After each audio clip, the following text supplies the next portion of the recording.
and about.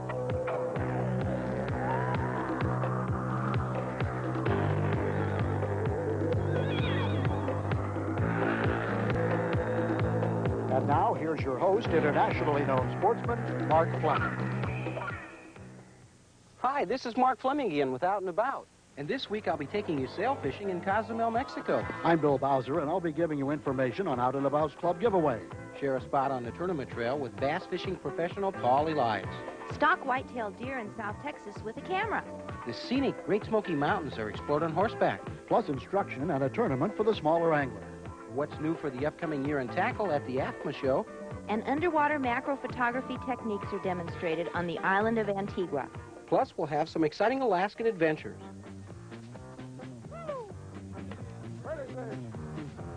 Cozumel, Mexico, on Yucatan's peninsula, is one of the greatest centers in the world for sailfish. Pretty fish. That's a good one there. Get him. There you go. Right there. I'm not. Woo! Right. Look, isn't it beautiful? Woo! Got a white. Oh, here, Russ. Flat line. Woo! Double header. Woo!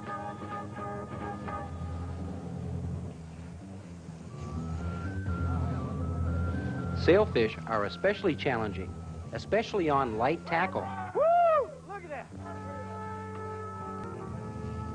That fish is still taking line, Russ.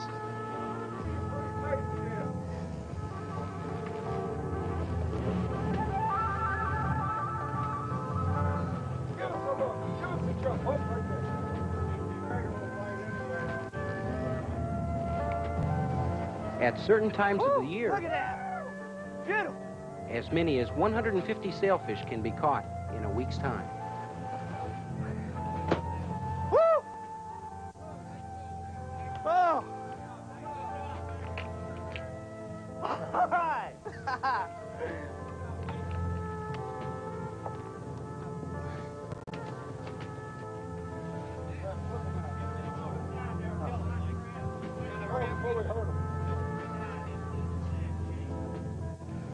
You know, Kemp, we've been together now a number of years chasing these billfish all over the Caribbean, I guess, and every time we go out, it just seems to be more of a thrill for me. I know it is for you.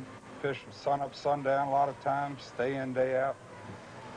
You get into these fish and you get one hooked up, and they start screaming off line. It really is, it's just one of the most incredible feelings a man could ever have. I know down here as an angler, and I feel the brute force of this fish in my hand. Sometimes I think to myself, it's the only sport a man can get into anymore that's not a non-contact sport, where he can feel his opponent's grace and power like this, you know? The waters of Cozumel contain so many species of fish that you never know what you may catch. Now, over the years here on Out and About, you've heard us stress catch and release. And it's a good policy. But in this case, for a dolphin or a mahi-mahi, we're going to make an exception. After all, the dolphin is a great food fish. The spectacular sailfish is one of man's greatest opponents in the angling world. Speed and power combine to make the sail a sought-after trophy. Many tournaments are held each year to pit man against this fish, and we're happy to report that most now have a catch-and-release policy. Good protection for future generations of fishermen and the mighty sailfish.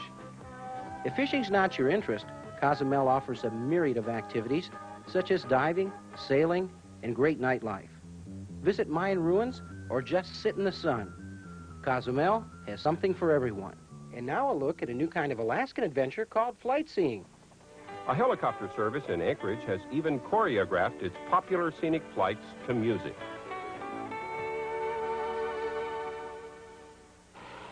Bush planes often take visitors from Anchorage to wilderness lodges or fishing retreats, or to marvel at the sight of Mount McKinley, America's tallest peak. Another favorite destination for flight seers is the Columbia Glacier, on Prince William Sound, 40 miles long and rising 250 feet above the bay. A close-up of the Ice Age in retreat. Perhaps the most exciting form of flight scene is by balloon. Anchorage, in fact, is a major year-round ballooning center. The winter climate is surprisingly mild, roughly the same as Detroit's. Alaska's scenic wonders are even more beautiful from a gondola. The silence broken only by the barking of a dog team racing through the woods below. We'll be back with Paul Elias and more after this. Those of you who follow the professional bass circuit know that there's just a handful of names that continually pop up at the top of the winners list. Paul Elias is one of them. Today on Out and About, Paul is going to show us several new techniques. One, kneeling and reeling, as his invention has helped him win hundreds of thousands of dollars on the professional circuit. Highland Marina at West Point Lake in LaGrange, Georgia, currently is considered the hottest summer lake in the United States. I feel like the most important thing and the best time to learn is when you're on the water. You can read magazine articles and read books, and you're going to learn something, and it's good to read them.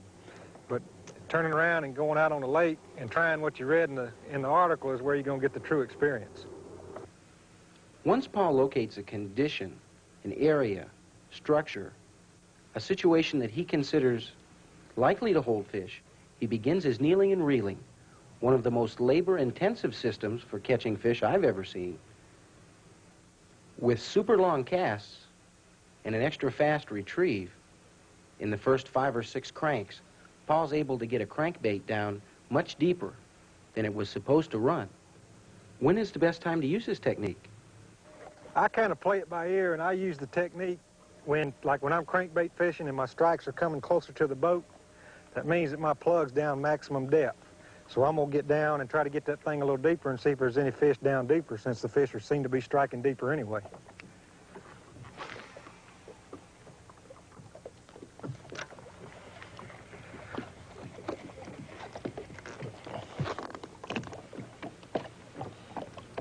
Just a slow, steady retrieve, and that bait will bump bottom 10, 12, 14 feet deep, and you can bring it down there as slow as a worm, you know, and sometimes that's what it takes to catch it. In this case, the technique works really well as Paul hangs a nice fish from relatively deep water.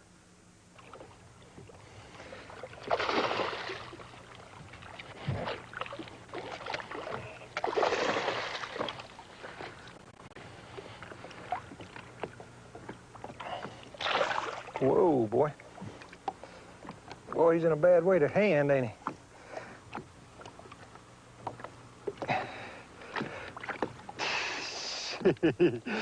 Whoa. Big old treble hooks. A great time to leave the net at home, Paul.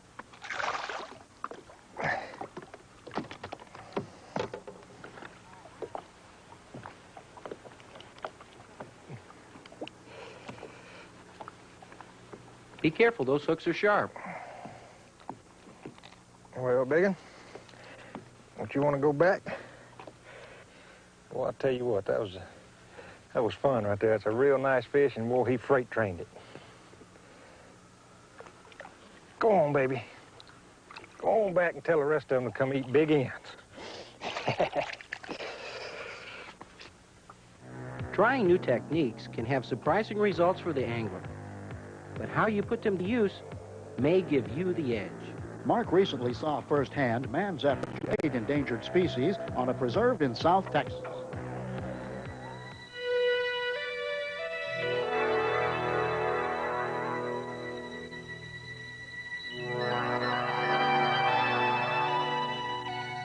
World record game, living and thriving again on a 1 million acre ranch. In the area also thrive many exotic animals, animals that perhaps don't even exist on their native continent.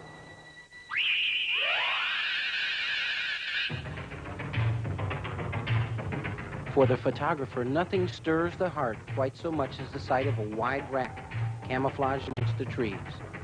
There are very few game animals that throughout history have fed and clothed man as efficiently as the deer.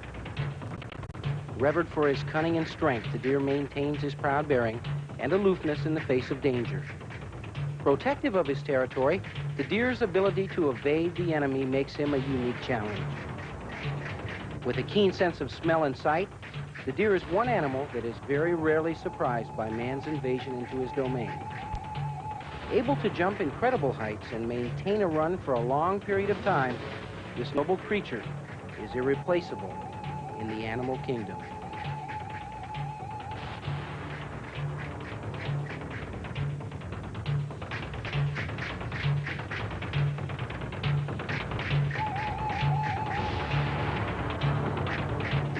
Another animal that was imported into South Texas from Europe years ago is the Russian boar.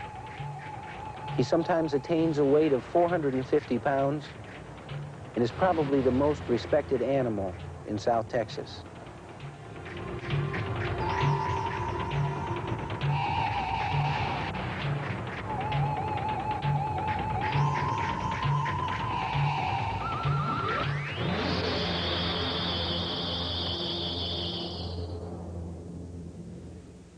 The world we live in is becoming more complicated every day. It's a toss-up between, shall we take care of the needs of man, or shall we save several species of animal? When the battle's waged, there are victories on each side. What we have seen in South Texas gives us all cause for hope, in that now we know that someone cares. We'll be back with a visit to the Great Smoky Mountains after this. Saddle up and head for the mountains. The entire family will enjoy this trip into the Great Smoky Mountains. These mountains have been the backdrop for much of the greatest hunting and fishing lure in the United States. The Smokies annually draw more visitors than any other national park. The breathtaking beauty of waterfalls and the mountain vistas will captivate you. This is one of the most scenic rides into the mountains. Winding through shady trails that parallel clear running streams, you are immediately transported to another time, when life was slower, and man's link to travel was his horse. The length of trips vary. Some feature overnight camping. Surrounded by nature, it's easy to forget the 9-to-5 routine and simply enjoy the beauty around you. Bring a camera. Wildlife abounds, as do many flowers and trees indigenous only to this region. Of course, there are many other activities to enjoy: square dancing, camping, swimming, backpacking, whitewater rafting, and in the winter, skiing. It's just another part of America's great beauty. Take along a fly rod and try your hand at catching rainbow or brown trout. These cunning beauties can be found in small rock pools, and tempting them from their secure haven is a lesson in patience. The lighter the tackle, the more fun you'll have. Laced with rivers and teeming with wildlife, the Great Smoky Mountains are a monument to man's ability to protect instead of destroy one of nature's greatest treasures. A few hundred miles away, Mark has the opportunity to participate in a unique new tournament for youngsters. Children of all ages gathered near Atlanta for the second annual Out and About Youth Fishing Derby. What an event! The Derby itself is unique in that it's the first derby of its kind in the United States to offer a combination of both instruction and a fishing contest. There are 7 stations where the students will learn about fishing from professional fishermen, Trout Unlimited, the Georgia Department of Fish and Game, and many other interested parties. Well over 1,500 people attended. Our class today will be taught by Cliff Kraft, nationally known fisherman. Cliff, we get to hang around at a lot of these super bass tournaments. What's the special thing about a small tournament like this one? We guys that's got the $15,000 bass boats now, we started out fishing like these guys that are behind us here. And without they learning how to fish, then there's no need for that $15,000 boat except to impress your neighbor. But this is where it's all about. A lot of fun. There's more guys that are fishing from the bank like we're doing today than fish out of those $15,000 boats. So it's a lot of fun. This is a special kind of tournament because there's instruction involved too, isn't there? That's right, and it's quick here because we can maybe teach the kids something, and then 30 minutes later they'll be out there fishing and applying what we maybe can teach them. And if we do so in a clinic or something in the wintertime, and it might be 3 months later, well, gosh, they forgot by then. I would. Demonstrations on lure selection and species identification, as well as taxidermy and boating safety, make this event a trend we hope will continue. When it comes to fishing, you're never too old to learn. Even the manufacturers must gather once a year to keep themselves state-of-the-art in the ever-changing world of angling. It could be said that the entire tackle industry revolves around one single event. It's called the American Federation of Tackle Manufacturers Association Convention, and it's a big one. This is the tackle show for the industry. This is where the entire industry comes together. Manufacturers, wholesalers, mass merchandisers, retailers, media. This is where it all starts for the coming year. We're delighted with what we've done with a basic minnow, make it swim, and a crawfish or shrimp, and make it swim. When you're talking about fishing, you need power, strength, and sensitivity, and that's the things that a graphite rod would afford that fiberglass doesn't. We like to think that we stay out on the cutting edge of all the new innovations in fishing lures, and yes, it's took about 20 years to get where we are. I've been in the lure business about 20 years. The nice thing about Portaboat is that they don't give up anything in order for the portability. This boat will do anything that an ordinary boat will do, and in fact, it'll do it better.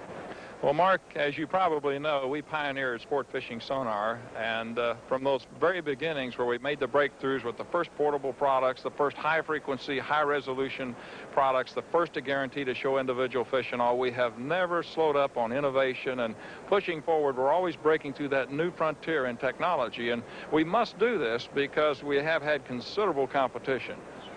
Nobody really knows what color the fish sees. We don't know that. We can say we do all we want to. We do know that at times he'll hit one color better than the other. There's now even some makers with computers on their reels. Now, whether or not this is a gimmick, I don't know. But more and more the public is becoming aware of equipment that's lighter, faster, and stronger and more functional. And next, visit an island with over 200 undiscovered shipwrecks. And Alaska's eagles. More bald eagles gather in a preserve near Haines, Alaska, than in any other place in the world. In late fall and winter, as many as 3,500 eagles gather in the Chilkat Valley. The reason is food. Plenty of spawned out chum salmon. Warm water wells up and keeps some 6 miles of the river from freezing. The fish make a late run and spawn on the gravel beds. We get a pretty enthusiastic response. It's a pretty phenomenal sight, and people getting off the ferry, driving up into interior Alaska, coming across a place where they can see 200 or 300 bald eagles at any one place is pretty ecstatic. It's something that I haven't quite got used to yet. I suspect if I spend the rest of my life here and drive up valley and take a look around, I'll never quite get used to the sight. It gives me a pretty proud feeling, pretty happy feeling to come up here and see something like this still existing. These flying symbols of American patriotism provide real-life inspiration in the Chilkat Valley. Some of the world's greatest diving is in Antigua.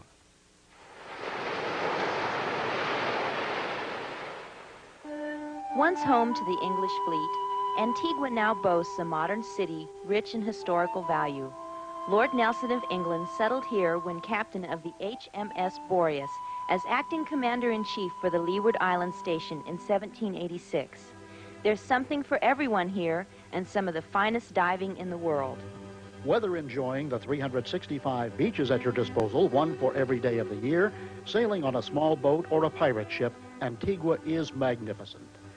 Aboard the Jolly Roger, an authentic reproduction of a Spanish galleon, day sailors enjoy a spectacular view of the mountains or a day's snorkeling. On this visit, Ellsworth Boyd of Skin Diver magazine accompanies the out-and-about crew. I've done a lot of diving while I've been here, but I've just touched the tip of the iceberg. And I'll tell you, I don't want to go home, but I guarantee you one thing, I'm going to be back, and be back very soon to explore the wrecks of this fantastic Caribbean island. Diving equipment is available on the island, but bring your dive certificate and your own mask, fins, and snorkel for added pleasure. Now, let's go diving. Oh, I think the diving is excellent, absolutely excellent. You hear so many different things about the different islands, and to me, seeing is believing, but what we saw was wildly beyond my expectations. So 6 of us suited up. We went overboard, went down to 60 feet. The reef rises up off the sand, maybe 15 to 30 feet. And John beckoned to us to follow him. We hadn't been in the water 5 minutes. We looked up under a cave. There were 12 schoolmasters. Schoolmaster is a type of a snapper that you may see him a foot, foot and a half. 12 schoolmasters about 2.5 feet long, kind of holding a little school session of their own. So I got my camera and my flash up under there and got a lot of good pictures. We saw some pillar coral. It's a tall, slender coral that comes up, sometimes maybe 3 or 4 feet high off the reef. Pillar coral is just beautiful. You don't see it on all of the reefs of the different islands. This is the only occasion when man may enjoy weightlessness and less in outer space. From unusual and irregular coral formations to sheer wall drop-offs, the Caribbean reef also offers plant and marine life never witnessed by most of the world's population.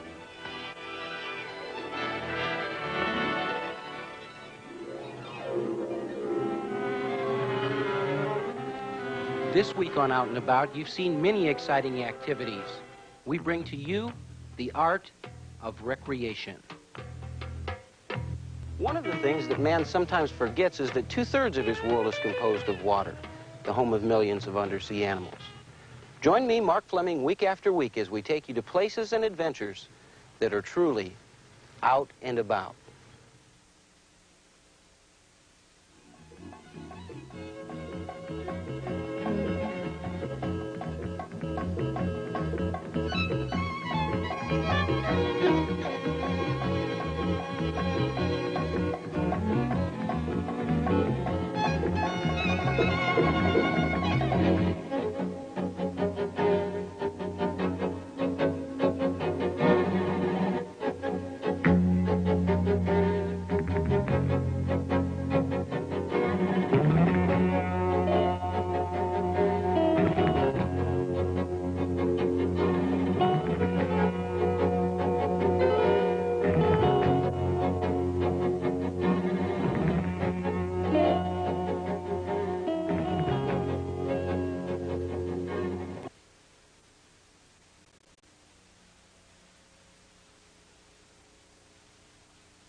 Out and About.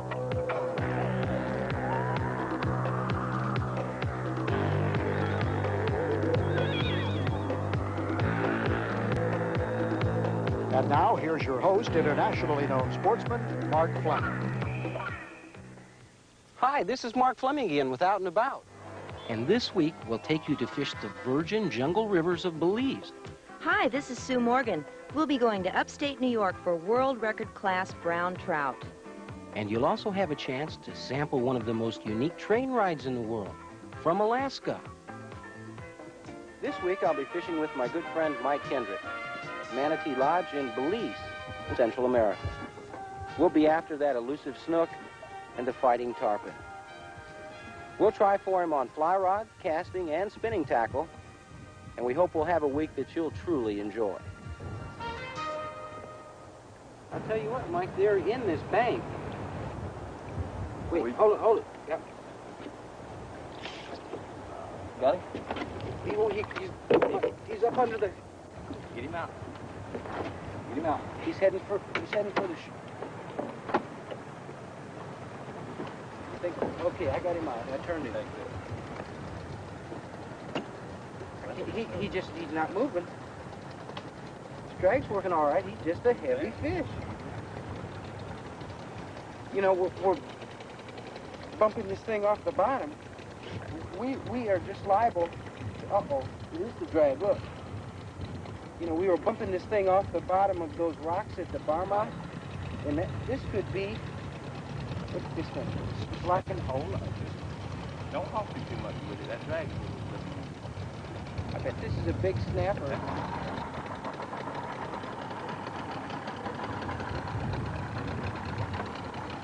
Oh, big grouper.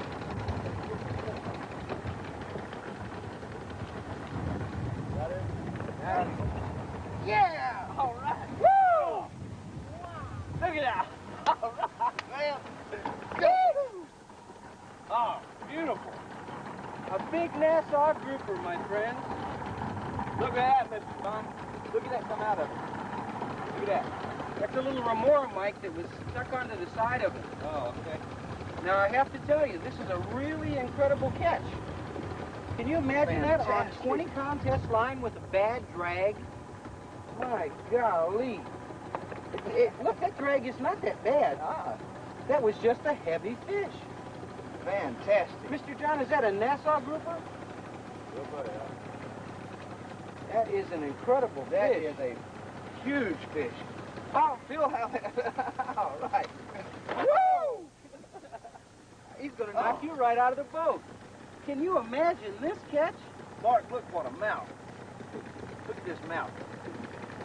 Look at this.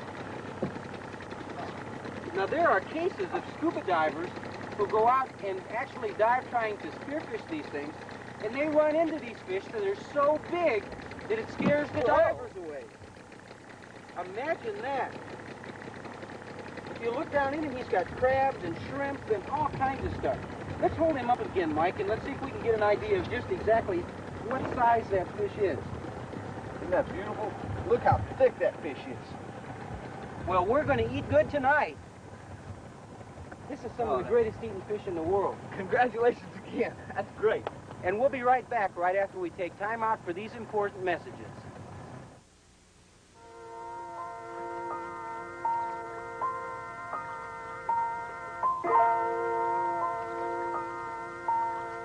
"20 years ago, everyone thought that the Great Lakes had truly died.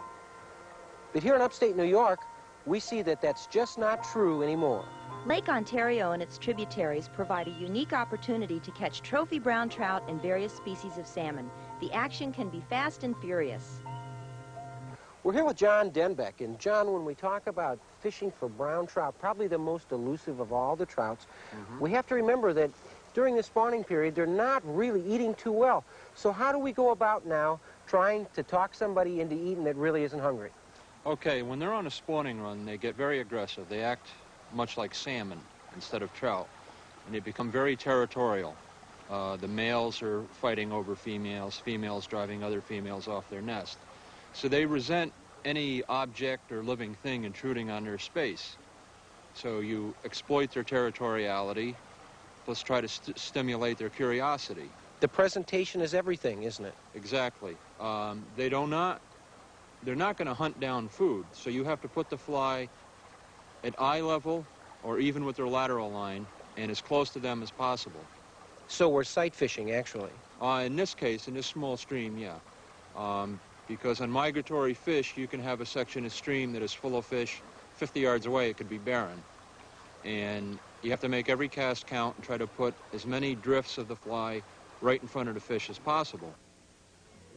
For the fly fishermen, a short drive from the East Coast can produce exceptional game fish.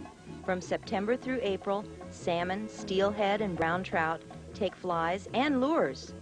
The salmon run well from September to November, and large brown trout of 6 to 14 pounds accompany the salmon upstream. Each fall, the Oswego River probably has the largest concentration of trophy brown trout in the world. The smaller streams are especially suited to fly fishing and can provide trophy fish that are quite visible. Concentration is essential for a successful trip, as the brown trout is wary of any offering, either from nature or from man.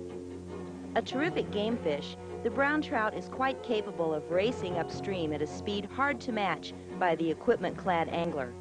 The angler's performance and skill in both handling the fish and maneuvering a rocky stream bed can only be proven by the catch in hand. 7, 8, or 9-weight fly rods and large reels with 150 yards of backing are needed by the fly fisherman. Both floating lines and high desinking tips are useful, as well as the occasional use of high-density shooting heads. Flies range in size from 2s to 12s with both bright and dark dressings. Warm clothing and neoprene or insulated waders with felt or studs are essential for your safety and comfort. We are currently exploring the effectiveness of float tube fishing for large trout, salmon, and smallmouth bass along the Lake Ontario shoreline. Sounds like fun to me. We'll have a report soon. Brown trout fishing. It's hard, but when you've got a guy like John Denbeck showing you the ropes, we've learned a lot. And we're going to learn a lot more, this time about snook in Belize. It's the natural environment that you may have been looking for, with basic comforts, but few of the typical tourist resort features you've come to associate with most other Caribbean vacation spots. Here, you come to fish. It gives you a workout on light tackle, doesn't it, Mike? He does. He does. That may be a jack. Whoa, there he goes again. Well, if he is, we'll give him one of my professional one-hand gaps and see if we can't haul him in the boat. Whoa, let's see what he is. It sure is a big jack, Mike. A big jack.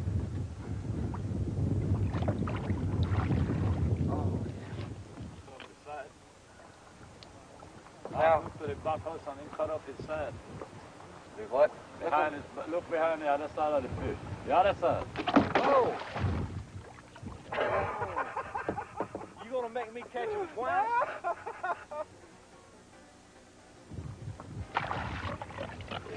Oh, look here on this side where it's talking about something has cut him completely up.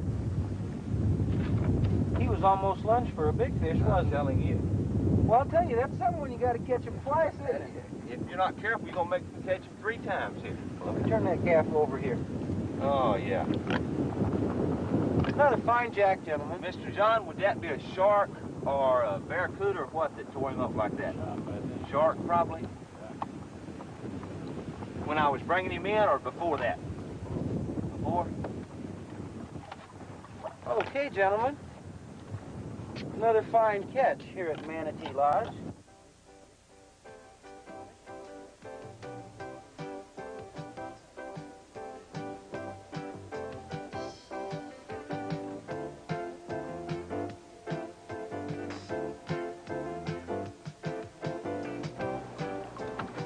I got him, Mark. I got him enough.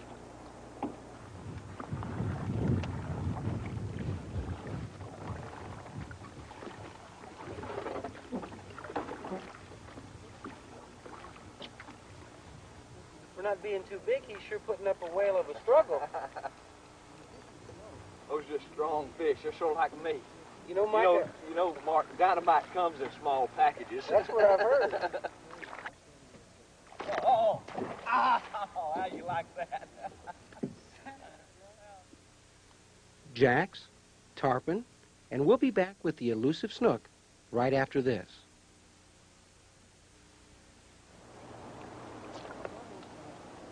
Mark, I got another one.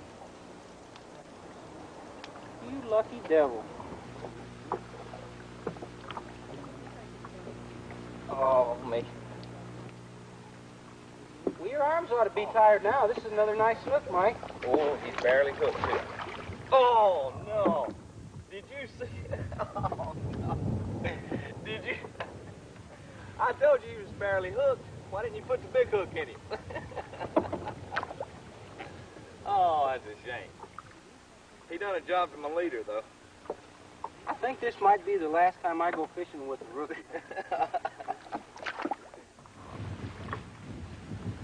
Snook.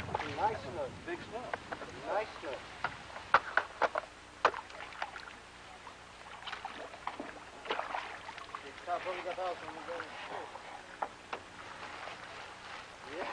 Reed Bob, folks. Oh, boy.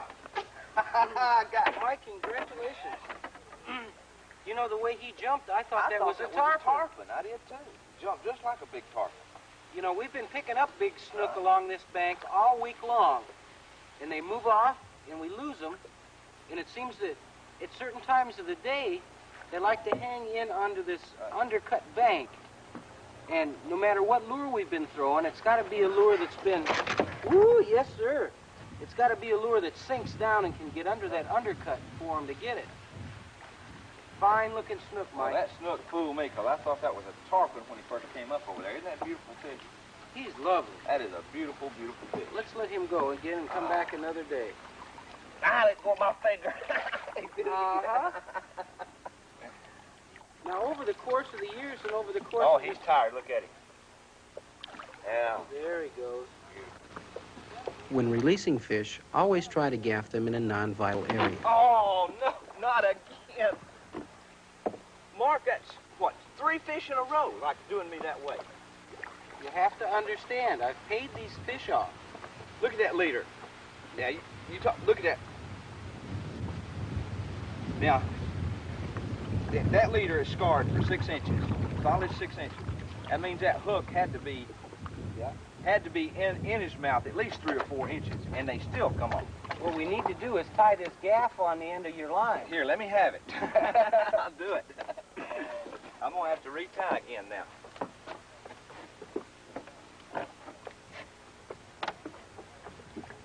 I think that's the nicest fish of the trip, too.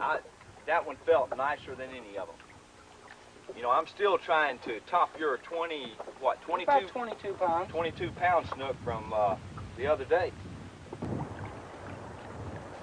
Oh, my goodness.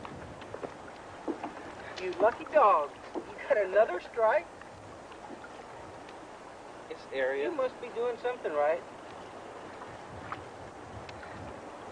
I went to that lighter leader, but, you know, I think look at that fish. But I think it's cost me those few that's got off. If I don't do like I've been doing those others and let them get off. Just take your time and just don't... The only time you have to worry is if he starts making a beeline for the mangroves. As long as he stays out in the creek here, you've got a good shot. But that is definitely a big fish. He's still going. Look at him. I can't, not even turning him. He's still just swimming off. Try to pump him back a little bit. He's going toward those.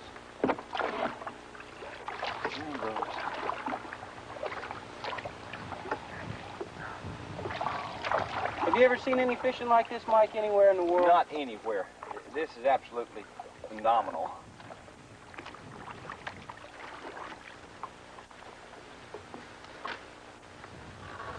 All right. I think I may have turned a confirmed bass fisherman into a confirmed snook fisherman this week, Well, though. I tell you, what I love about it, it's just like bass fishing. I'm fishing with an artificial worm. I'm bouncing it off the bottom just like I do when I'm bass fishing. Son of a gun. Oh, no. Aha! Now, ladies and gentlemen, let's have a little lesson. Immediately before that cast, Mike had another strike. And he said, let me change the leader. Nah, they're hitting. Let me throw it.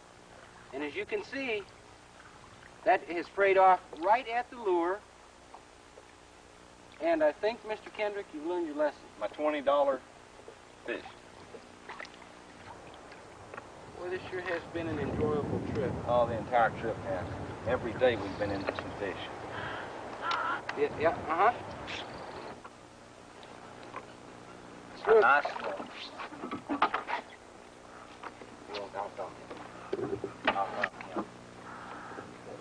Oh, yeah. Well, it's about time. He's not hooked very good. You better use the gaff. I've got him. Ease him up.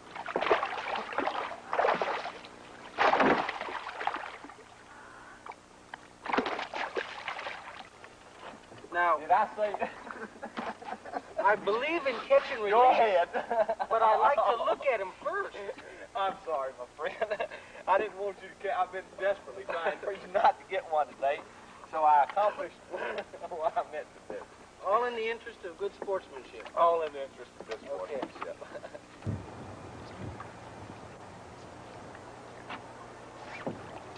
Mark, got another one. There must be something moving through here. I just had a strike myself, Mike. Fine, coming under us here. Very good. This is a fighter here now. Clean under the boat. Oh, Mr. John, Mark, let me back up right here just a little bit. Is that the right of way, as they say? Yeah, all right. You can go back up front now. Yeah, he's taking me for a walk. As your white, oh, beautiful snook, Mark. Beautiful. Oh. As your wife asked me the other day, asked me if I was taking my snook for a walk. Uh-huh. Oh, that one's barely hooked also, Mark. Well, we'll just try to get him on this first pass by, a little green, maybe.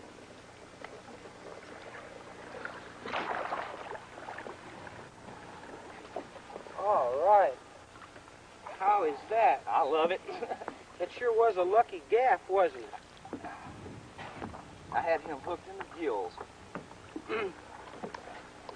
One thing we might like to point out, that these fish are biting so light that unless you sense it, you really don't even know you have a strike. That one. And this is proof of the pudding. You hooked him on the outside. Right. Just barely bounced against him. Well, we've let 30 of these things go this week. Why don't we keep him for the pot? They're my favorite eating fish. I think I will. Okay, very good job. Mr. John, would you take care of this gentleman for me here? Oh. And we'll be right back right after we take time out for these important messages.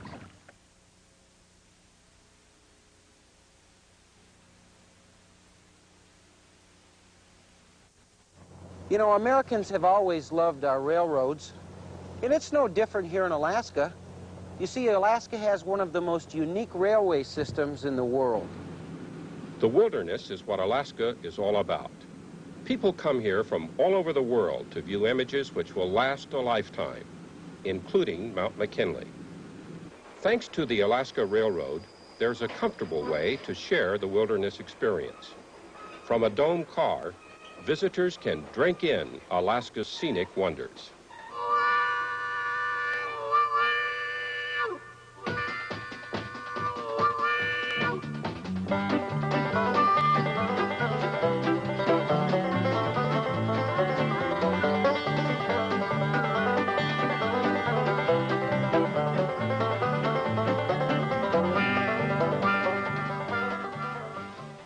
The Alaska Railroad's main line, operated by the U.S. Department of Transportation, runs between Anchorage and Fairbanks.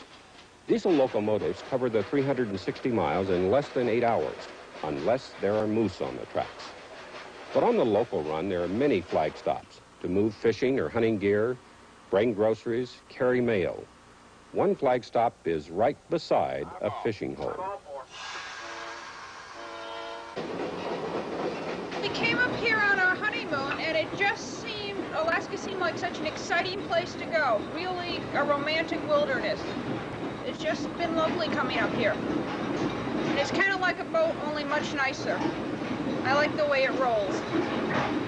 The system is an unquestioned success. For Alaskans, efficient transportation. For tourists, a vista-dome view of Denali National Park and Mount McKinley. For the government, a system that pays its own way. A continent away, Belize is an angler's paradise. When fishing is slow, you may wait for a feeding spree, or you may troll to locate the fish. You may want to troll with much heavier equipment and 50-pound line and hope of landing a big snapper in the 30 to 50-pound range, or a big grouper of over 100 pounds. Here Jamie Claiborne catches a nice snook. Fly fishermen are welcome, but it's recommended that they fish one to a boat. Let me get him right there for you, Billy. Tarpon in the 300-pound world record class have been hooked here, and the 150 to 180-pound sizes have been landed. Other catches include snook to 35 pounds, 20-pound jack, 48-pound snapper, and grouper to 500 pounds.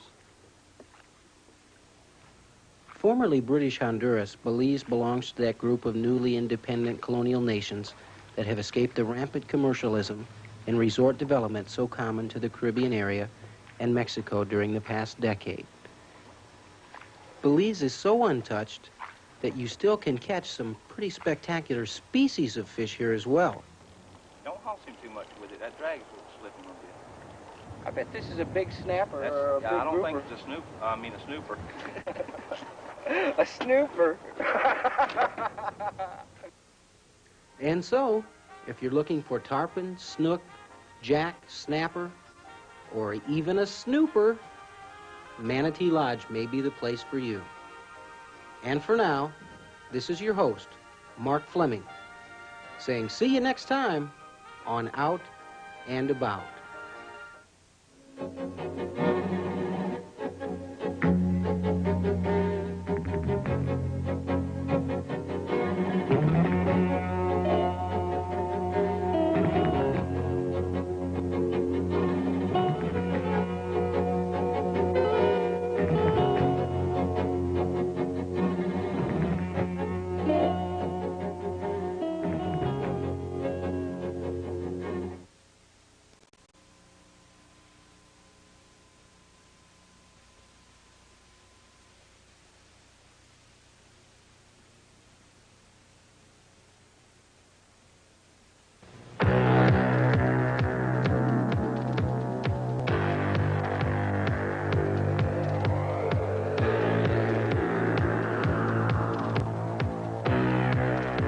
Out and About.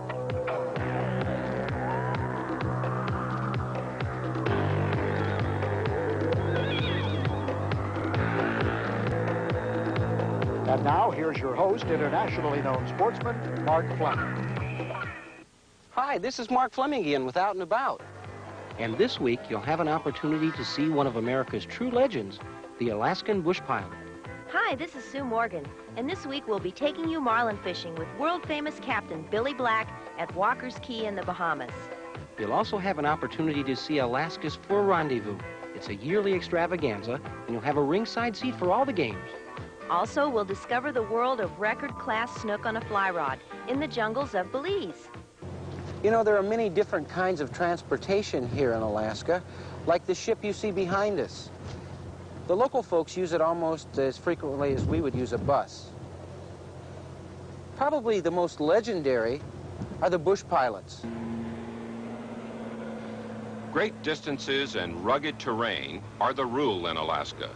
Commercial airlines serve the larger communities, but the only means of transportation in many areas is the bush plane.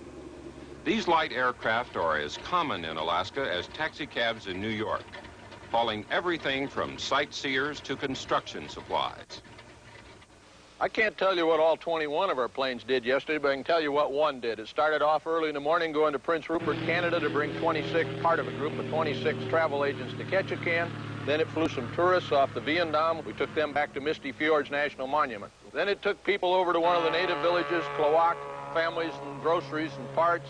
It hauled parts for some of the timber mills out in the West Coast. And all along in this, the pilot gets to talk to these people, the workers, what makes Alaska tick.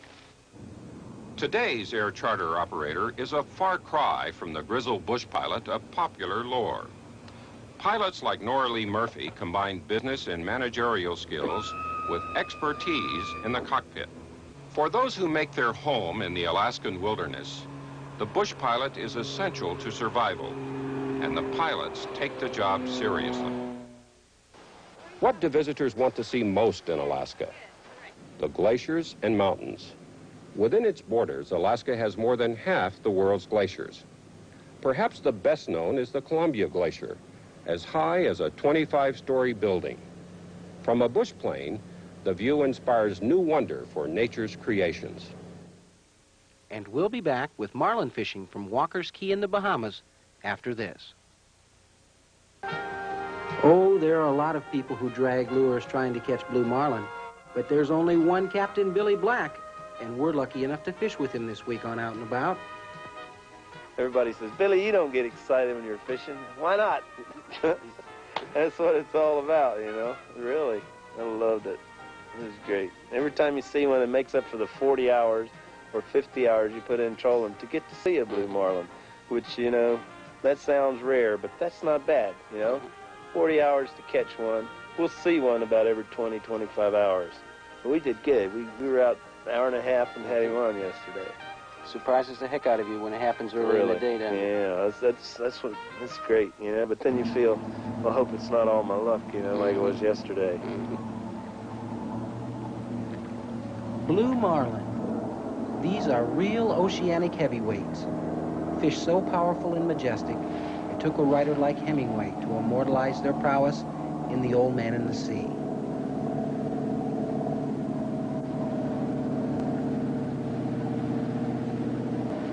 Numerous big blues over 500 pounds have been taken, and many tagged and released from the waters around Walker's Key, and much larger fish have been sighted. Many skippers honestly believe a 1,000-pound blue will be taken soon within the sight of their marina.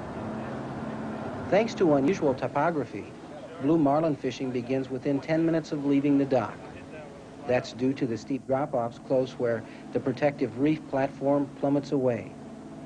It's along these drop-offs that the largest game fish, like the marlin, cruise in search of food. Marlin are present at Walker's Key all year round, though the heaviest concentrations occur during the winter and spring months. They are taken both trolling artificial lures and natural baits. A great deal of patience is required whether trolling artificial baits like a Bagley or a Boone, or a cut ballyhoo that's been frozen and later rigged. Patience and teamwork. Patience and teamwork.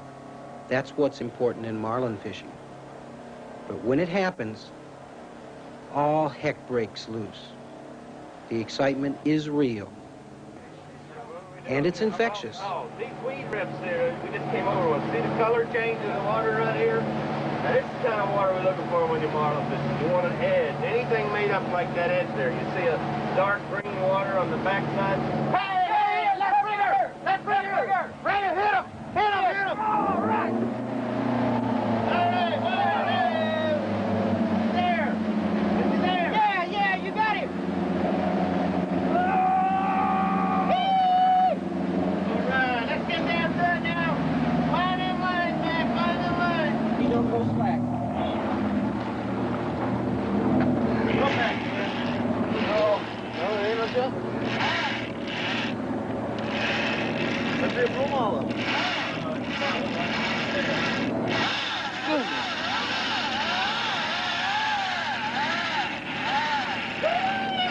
Ooh, my goodness! That sounds like one of those Japanese sewing machines. One! Coming at you. Watch that watch band. Oh, yeah. Don't hit that line with your watch band. Don't get no slack. I tell you what, you just give that watch to Mackie right now Mackie, for all the Merry help. Christmas. Merry Christmas, Mackie. Mackie, you gotta tighten up this other strap over here on this side. Let's don't get any slack in that line moving around. You look good, man. Your harness is straight, your guides are perfect. Okay. You're perfect. There's no truth to the rumor that the Bahamian government is putting Volkswagens down there, is there? I hope not. Volkswagen's my hind leg. I'm a Mack truck. Oh. Come on now, don't let a shark get him, please. Look. That may be some kind of record. He's a big one, boy, it feels like. I seen him eat that lure, boy. He was big. All right, let's get down to it now. Look at him go. You want to loosen up or keep it like it is?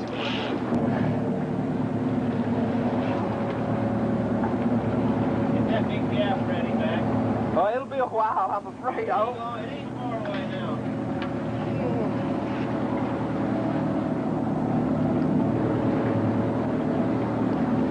Oh, that shark's getting down. Come on. What'd you say? Philip!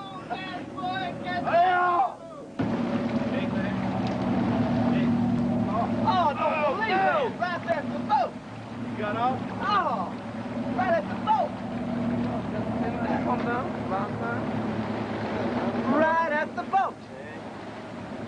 All that work! Pull the hook. Well, that's fishing, man. Let's do it again. And we'll be right back right after we take time out for these important messages.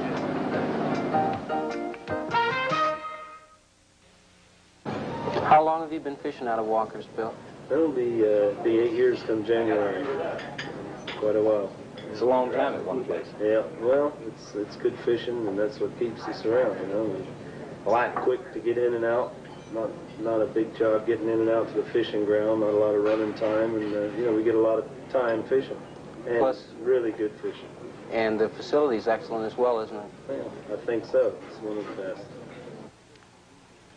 Billy, there's all kinds of fishing in the world, but what makes that blue marlin so special?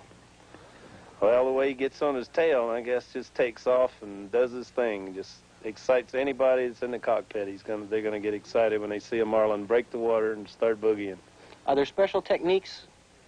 There's a lot of techniques. Well, there's a special lure trolling, and some people use baits, and we live bait them once in a while. But right now, we're using mostly lures, high-speed lure trolling. And that's been quite revolutionary in the industry, hasn't it? It's been doing real well. The Hawaiians started a long time ago over in Kona, Hawaii, and we've kind of taken up from them because they're catching all the big fish over there, so we've gone to lures. Saves you a lot of time in a tournament, too, doesn't it? Sure, you got more time in the water. Your baits are not out of the water all the time, changing baits and getting new rigs and stuff made up. You know, they're always in the water, and they look as good when they come out of the water as when they go in.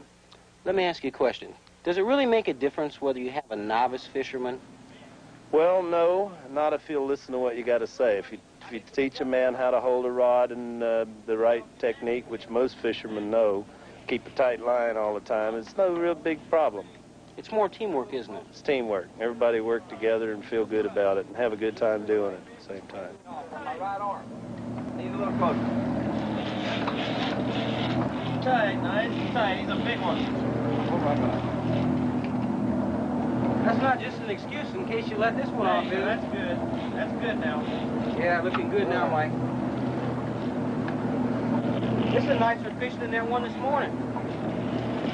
This is a big fish, Billy. Well, I think he may be hooked to the side of the head. I don't think he's big as that one this morning. I see his tail. Nice and easy. Let's try it. He might, you know, we don't want to pull the hook.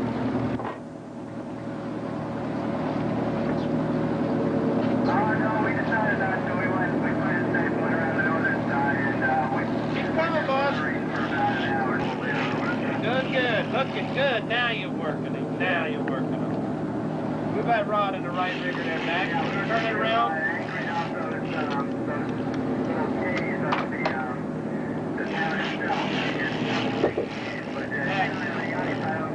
don't think I'm going to go there. Where are you going to end up tonight?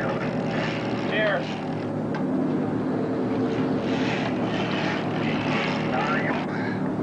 Ooh-wee, them things are strong. Oh, Mama, let's get him. He's a big fish. All right. Mac better have some good gloves on with him. Oh.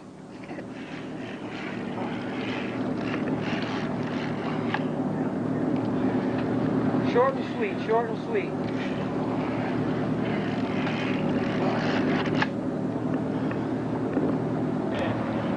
Oh, no.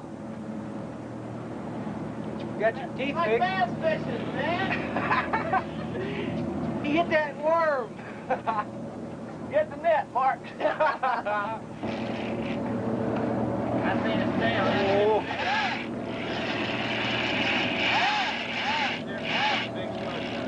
As Mike's wahoo, about 80 pounds, approaches the boat, it's devoured in a savage attack by a huge dusky shark. And the fight begins all over again. How those arms feel in there, partner? What arms? I don't even feel any anymore. Use your legs a little more. I am. Pump it back. Well, you're all right. Mike. Yeah. Push the drag up just a tad. Okay. Keep the head just very slowly and then work them easier.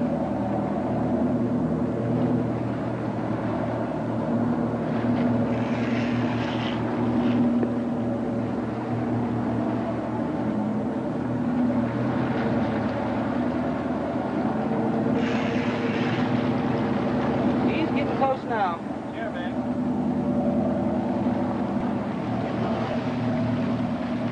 shark ate your wahoo. That's what I told you.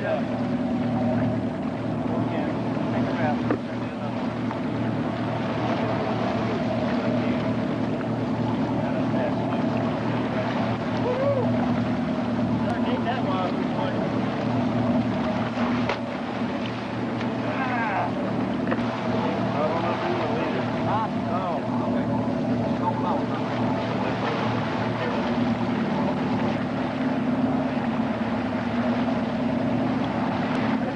I don't believe he ate your wahoo, and he did.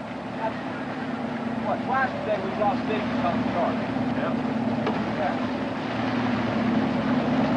That was a big wahoo. I've seen his tail. Okay, let's get back on the edge. Let's do it. Now that you caught his shark, now we need to go back and find that other wahoo. Look at the wahoo. Think those arms can take it? Oh, man. And that's why fishing's so good at Walker's Key. And we'll be right back right after we take time out for these important messages. One of the nation's largest winter carnivals, the Anchorage Fur Rendezvous, attracts more than 15,000 visitors. All of scenic Anchorage becomes a winter playground. The 10-day affair, known simply as Fur Rondi, is an outgrowth of the old-time trappers' gatherings. They served as a midwinter outlet to trade furs, tell tales, and take part in friendly competitions. There are more than 130 sporting events, ranging from snow machine racing to canine weight-pulling contest. Highlight of the Rondi is the 75-mile World Championship sled dog race. Dog mushing is the official state sport of Alaska, but entries come from the lower 48 and as far away as Europe. Not all of the events are deadly serious, except to the contestants. Where else would you find a downhill canoe race held in a city park? With all the hot air generated during Rondi, what could be more appropriate than a balloon race? Other events include ice carving, a gold and silver auction, and the Miners and Trappers Ball.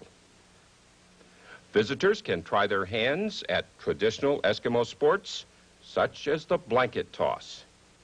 And of course, there's one of America's largest public fur auctions, with lively bidding for pelts of bear, beaver, moose, and wolf.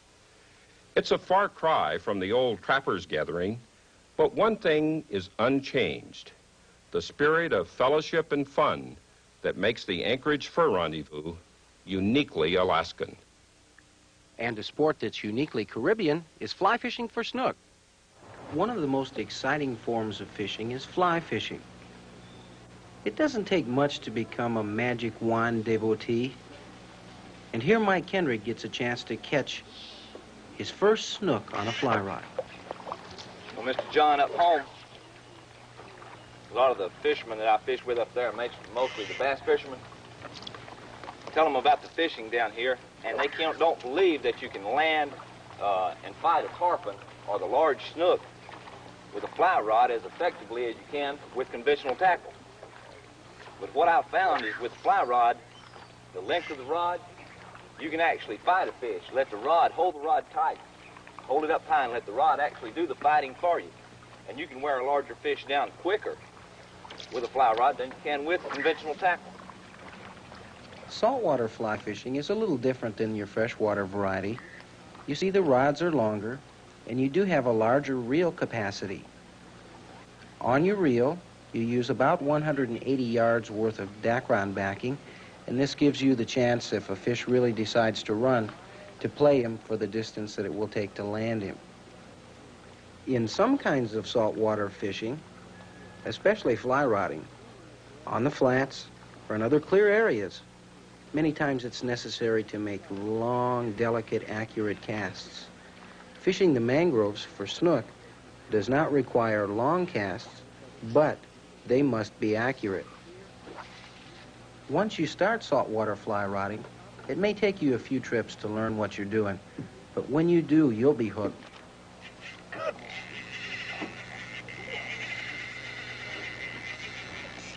Oh, here it comes. I believe he's had it, Mr. John. Yeah, he's over. He's over. Boy, he's pretty. Come here, big fella. All right, yeah, he's had it, Mr. John. The first 3 snook that Mike hooked this week, he lost because he tried to bring them into the boat too green. Here he makes sure that his fish is good and tired before he tries to land him.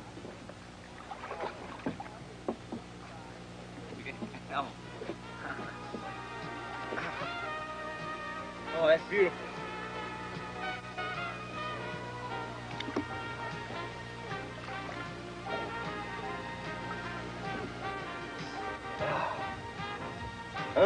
Good boy.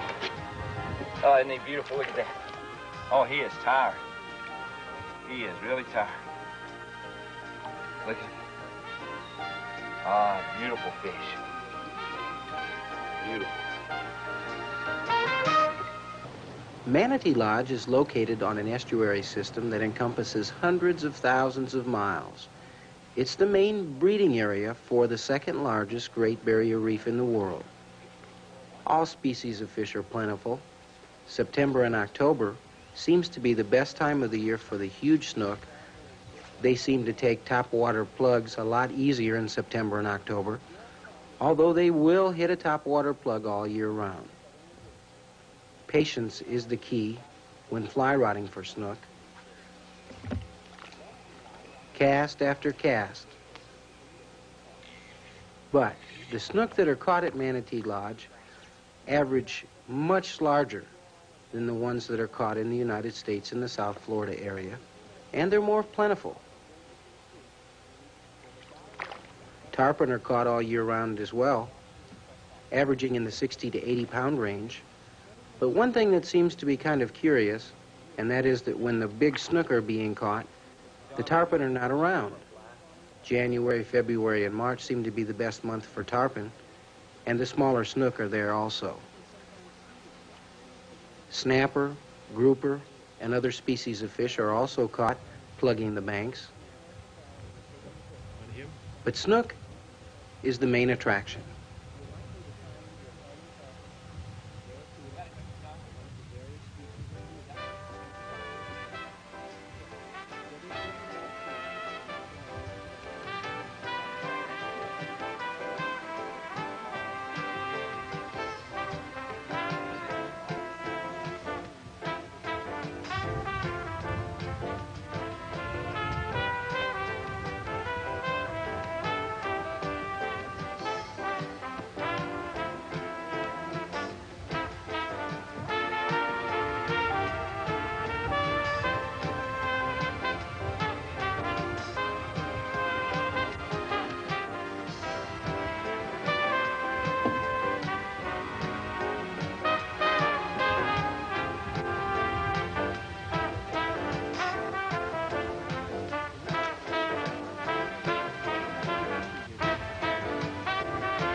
This week on Out and About, you've seen many exciting vacation destinations.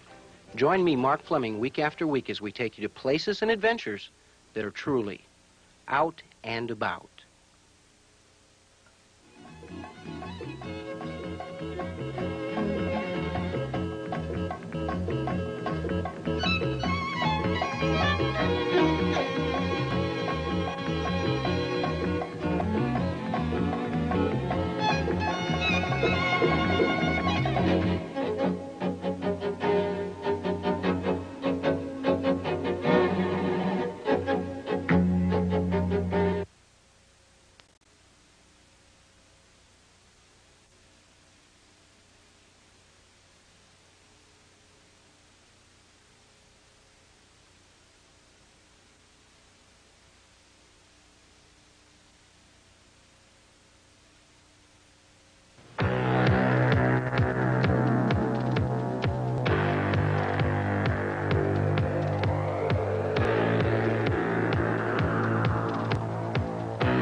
Out and about.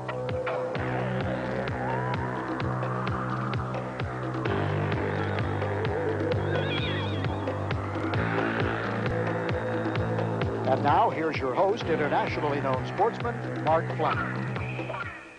Hi, this is Mark Fleming again with Out and About. And this week we'll be visiting the island of Bermuda, which offers some of the finest diving in the world. Hi, this is Sue Morgan, fighting salmon, dolly varden, and grayling from the ultimate destination, Alaska. We'll also be checking out man's efforts to preserve game animals in many different regions of Texas. World record game. Enjoy the thrill of light tackle tarpon fishing in the little Switzerland of the Americas, Costa Rica.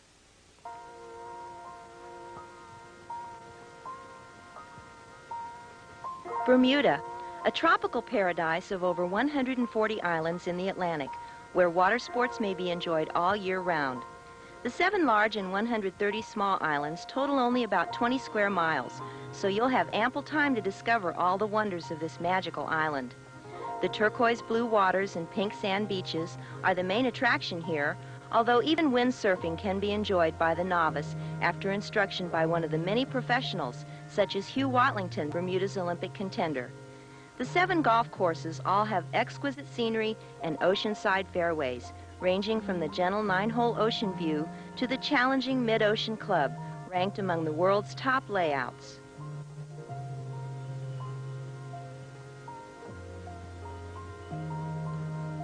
Cultured and refined, Bermuda is rich in history and tradition.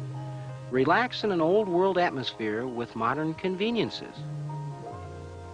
Bermuda sightseeing is unsurpassed, from the stately mansions with manicured formal gardens to Gibbs Hill Lighthouse. There's always something to catch the eye.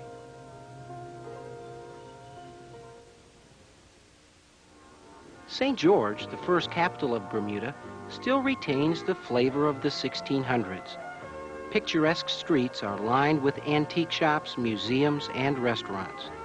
Imports from around the world are available here, and touring Hamilton and St. George by motor scooter gives the visitor a close-up look at the island's past and present.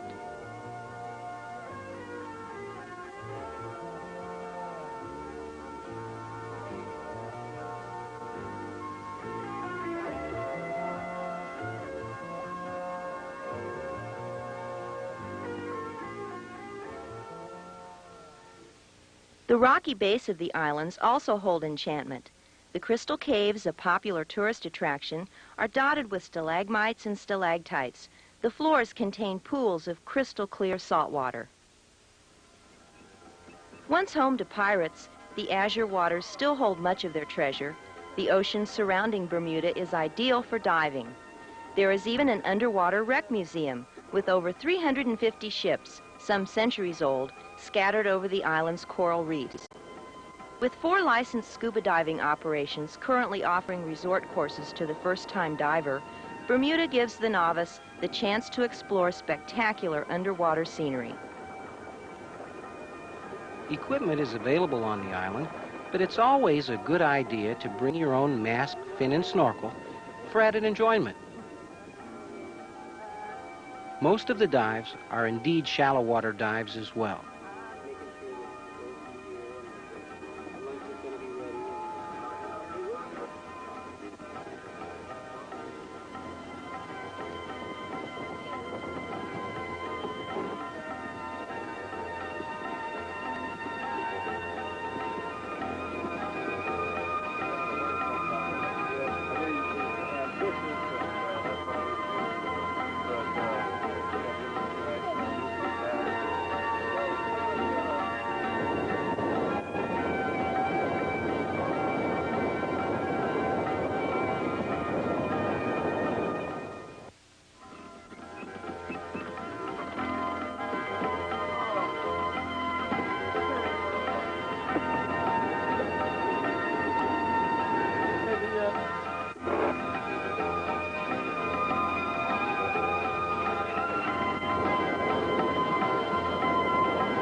Diving and snorkeling off Bermuda is a memorable experience, but be sure to place yourself in the hands of experienced guides and instructors if venturing offshore. They live here and understand the importance of treating the sea with respect, even when the waves are calm and the sea is blue. When the outdoorsman discovers Bermuda, he discovers 21 square miles of year-round action.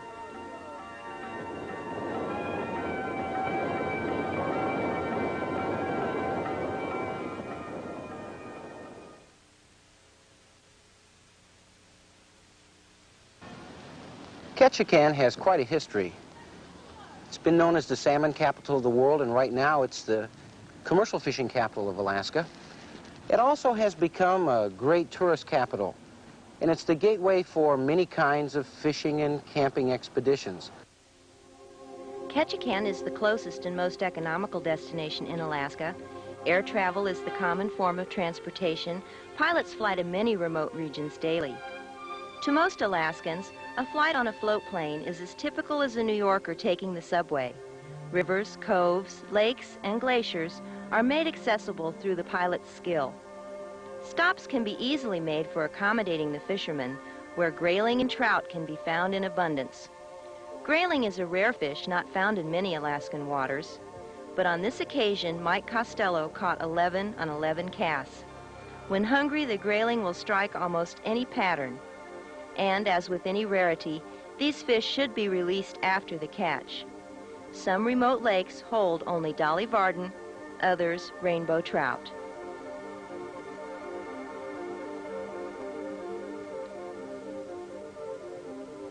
One of the true joys in fishing is getting a chance to catch a species that you've never caught before. Well, in this segment, Eddie White, Mike Costello, and I are going to have a chance to catch our first coho salmon. And I know it's going to be an experience that we're going to truly enjoy. From Hyder, Alaska.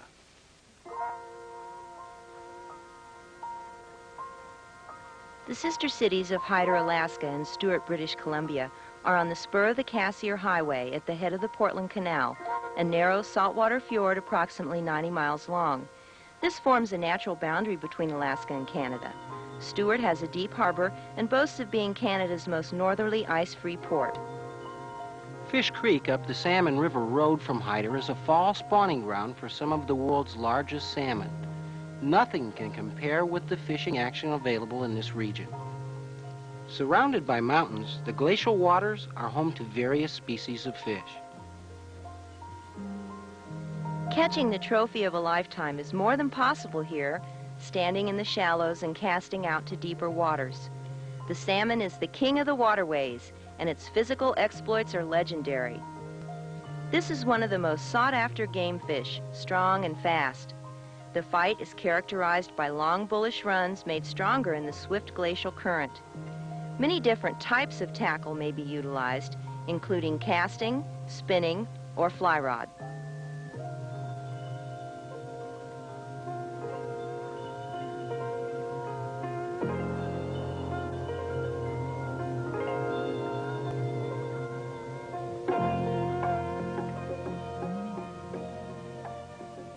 One of the goals for me on this particular trip is trying to catch on a fly rod a huge salmon with 6-pound tippet.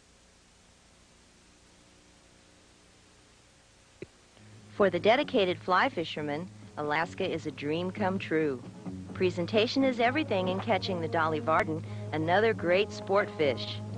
This fighting fury prefers the cold, deep water of the glacier to a trip on shore. Dolly Varden can be taken 2 to 10 a day, depending on your location. Using a fly rod, the Comet fly is most effective.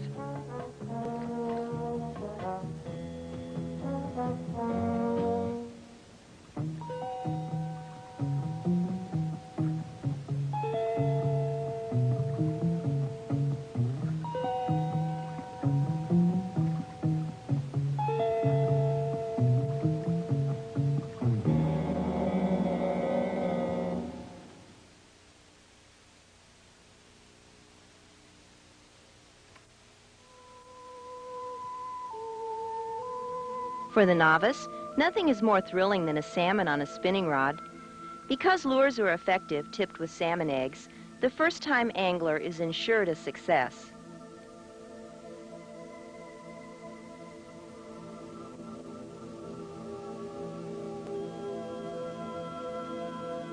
And half the fun is showing off and admiring your catch.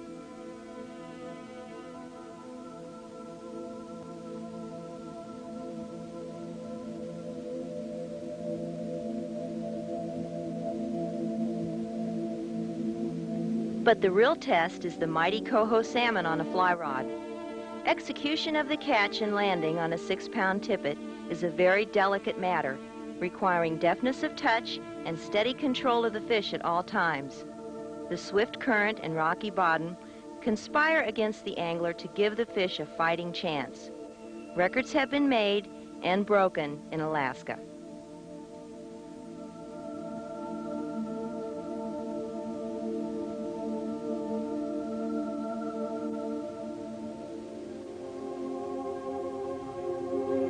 Not only man takes advantage of the incoming rush of fish, eagles, bears, and other wildlife are on hand for this annual food source.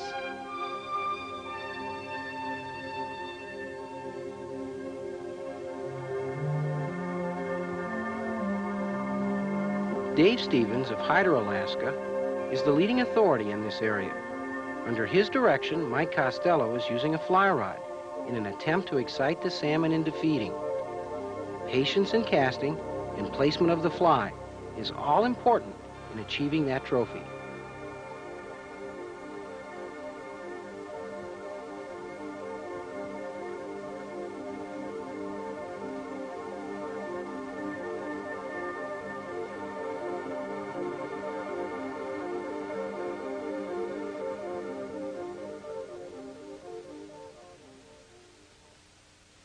I'm impressed with Alaska, and Hyder so far has been one of the most impressive spots. Like you said, Mark, I caught my first coho salmon. I caught it on a fly rod with a Comet, a fly that I tied, and you and I both caught fish on him today. I got to say that Dave put us on one of the nicest spots I've ever seen in my life. And what impressed me, Dave, was the fact that we got there by road. We didn't have to walk 20 miles to get to it, but yet, for all intent and purpose, we were the only people on the stream. Yeah, basically. That's one thing. This particular time of the season, things are a little bit quiet, and basically you went to one of the locals' fishing holes, and probably Hyder not being as well publicized made it probably a little bit better, but the fishing will always be here. We have a long and strong salmon run in that creek, and there's good fishing, and it'll continue, I'm sure.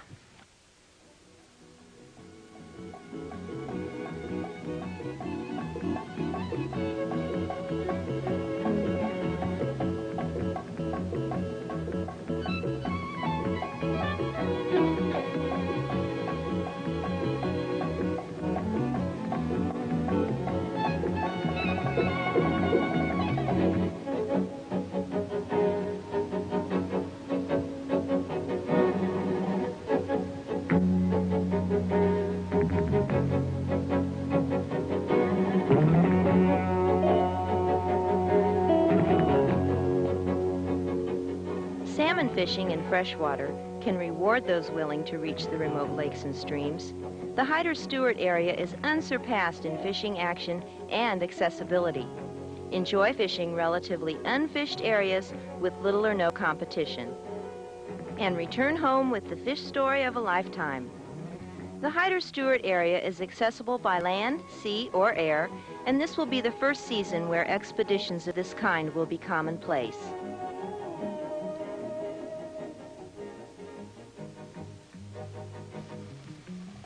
Alaska has so many spectacular things to see that it's almost impossible to describe them. You know, the world's becoming smaller and smaller every year. There was a time when you had to make both a major investment of time and money to come to places like Hyder, Alaska, but no more. And remember, when you get old and you're sitting in that rocking chair, all you've got is your memories, and if you don't see Hyder, Alaska, you're going to be short.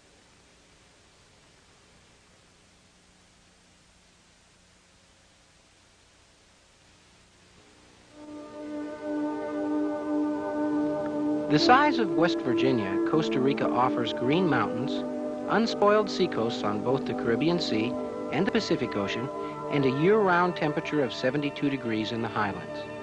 Costa Rica is readily accessible by air, land, and sea. Fishing is super on both coasts, and excellent facilities are available for the angler.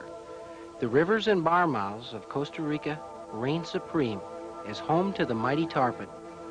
Growing to immense size in the warm waters, the tarpon maintains a lofty status as one of the more difficult game fish to hook and land.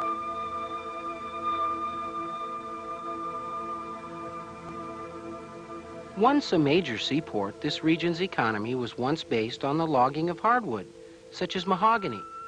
Small logging operations still flourish in remote regions of the jungle.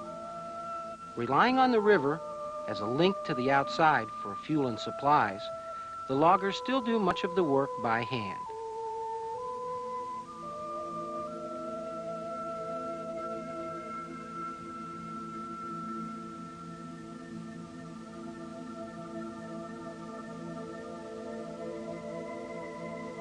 Fishing is also a large part of the economy here. Winding mangrove canals and broad rivers offer unlimited fishing opportunities for the angler. Someone once said trying to hook a tarpon is like driving a spike into an anvil with a tack hammer.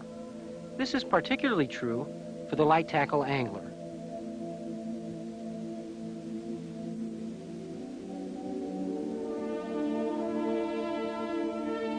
The battle of skill between fish and man becomes an attempt to outwit the tarpon's charging runs and twisting leaps.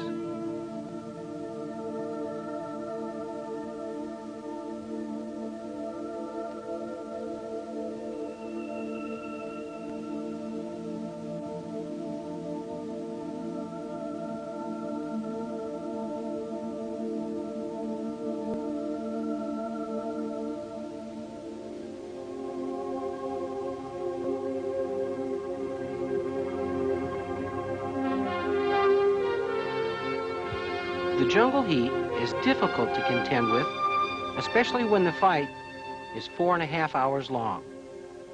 In this particular battle, I lost 16 pounds.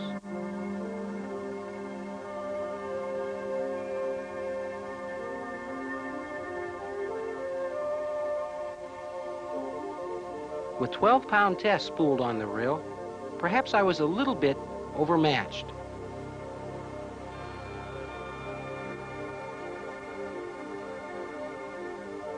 But this will be a fight that I will remember the rest of my life.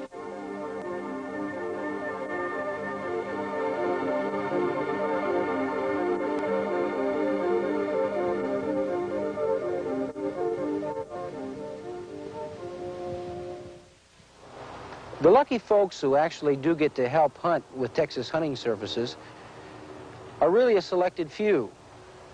Because of the number of bucks harvested each year, there are very few hunts that are actually available, and they book many times as much as a year or two in advance. But if you ever get a chance to try this kind of trophy hunting, to actually call up a buck with your horns, and to see the kind of management techniques that are being promised and tried every day in South Texas, you'll know that this is truly whitetail magic.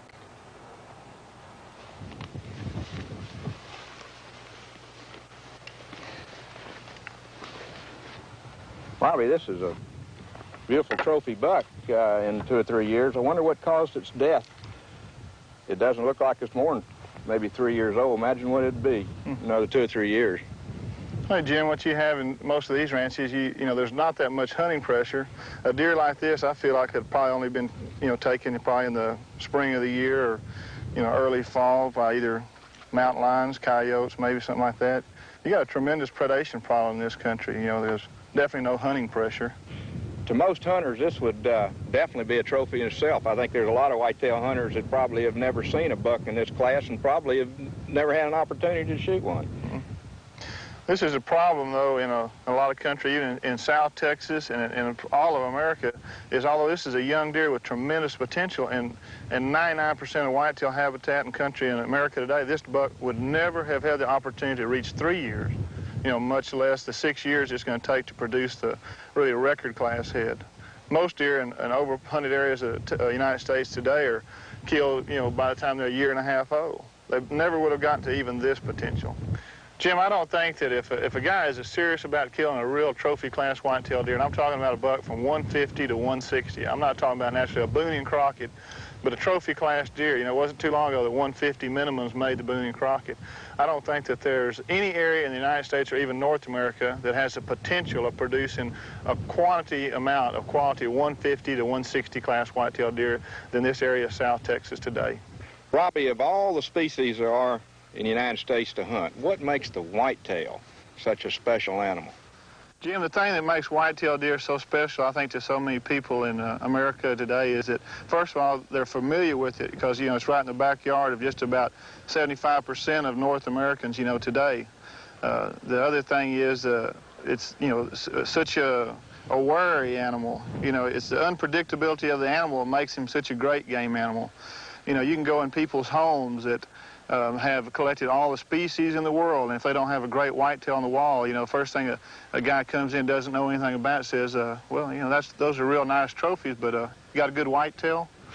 It's something that everybody's familiar with, and just a development of love for an animal, over, hundreds of years. You've heard the expression 1 in a million. When talking about white-tailed deer, 1 in a million has a different significance.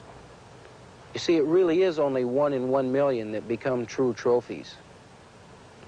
In South Texas, with proper management techniques being employed now, and after years of trial and error, a system to where perhaps more than 1 in a million will get to be truly trophy proportions.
Out and about.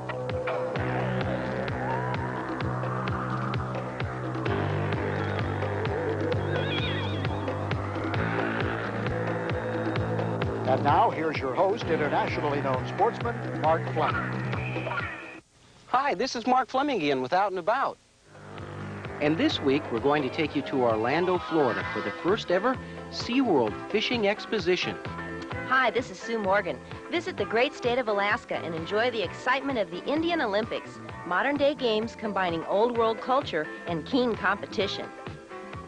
You'll also travel by canoe along some of Florida's pristine waterways. We'll catch bass and other species of fish and much, much more. Hi, this is Mark Fleming again with Out and About. And this week you're going to have the opportunity to see what I consider to be one of the most innovative events in history. That's the first annual fishing exposition here at SeaWorld in Central Florida.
Bill, it seems that the knowledge is there now if you really want to go out and look for it.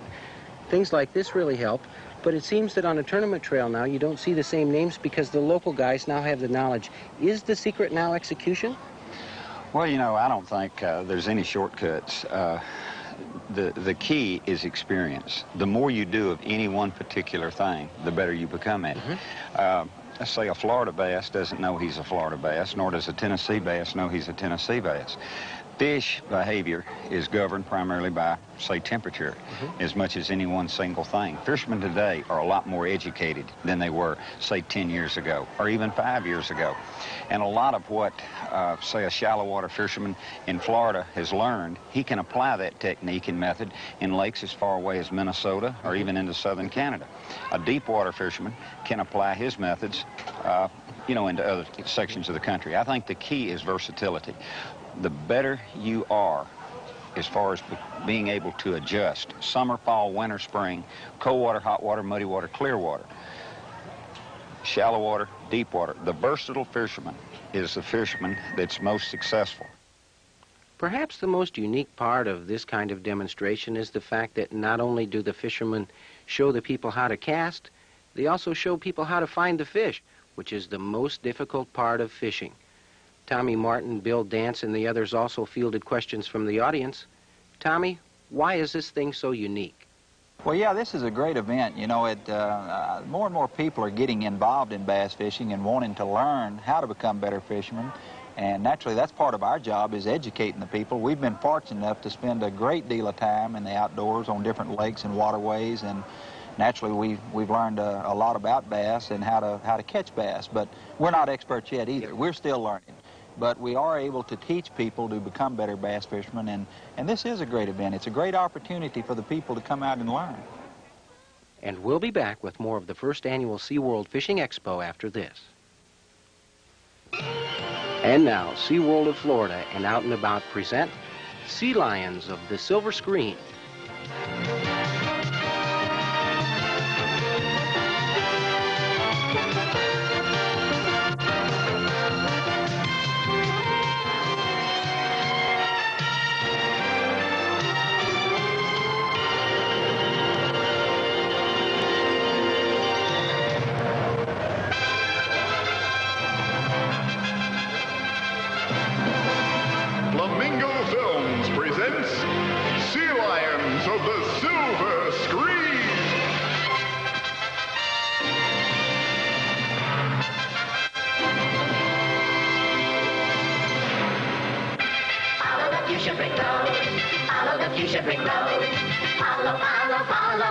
Follow the fuchsia brick road. We're out to see the walrus, the wonderful walrus above.